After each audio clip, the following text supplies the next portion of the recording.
Siklus hidup parasit malaria memiliki dua inang utama, nyamuk Anopheles sebagai inang definitif dan manusia sebagai inang perantara.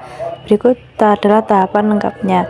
Yang pertama, penularan nyamuk ke manusia melalui gigitan nyamuk.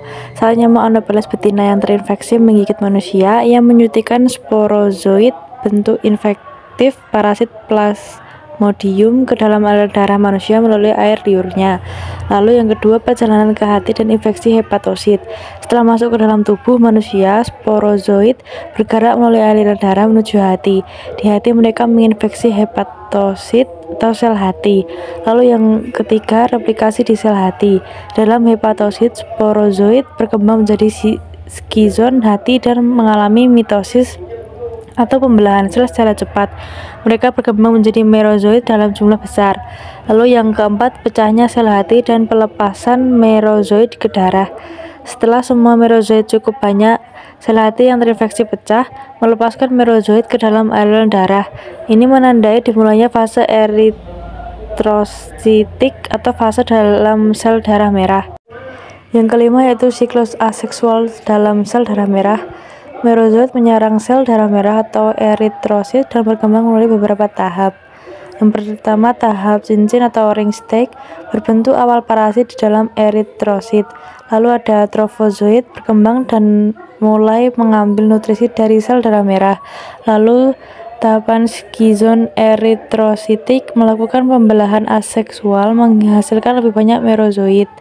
Lalu, saat sel darah merah penuh dengan merozoid, mereka pecah, melepaskan merozoid baru yang kemudian menginfeksi sel darah merah lain.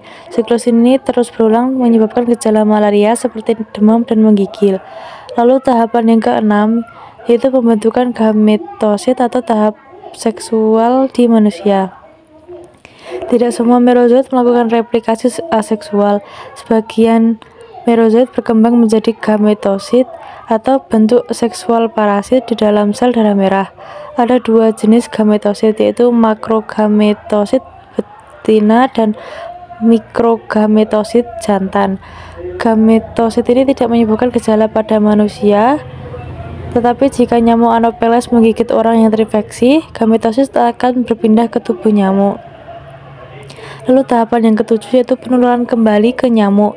Saat nyamuk menggigit manusia yang terinfeksi, ia menghisap darah yang mengandung gametosit. Di dalam tubuh nyamuk, gametosit akan berkembang lebih lanjut. Lalu tahapan yang ke-8 yaitu pembuahan dan pembentukan ookista di nyamuk. Di dalam perut nyamuk, gametosit berkembang menjadi gamet jantan dan betina, lalu berpadu atau fertilisasi membentuk zigot. Zigot ini kemudian berkembang menjadi ookinet yang dapat bergerak menembus dinding usus nyamuk. Ookinet berubah menjadi ookista di mana parasit berkembang biak kembali. Lalu tahapan yang terakhir yaitu perkembangan sporozoid dan siklus berulang.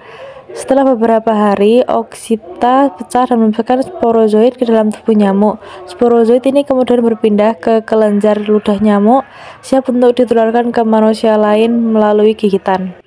Sekian penjelasan dari saya. Apabila saya ada salah kata, saya mohon maaf. Assalamualaikum warahmatullahi wabarakatuh.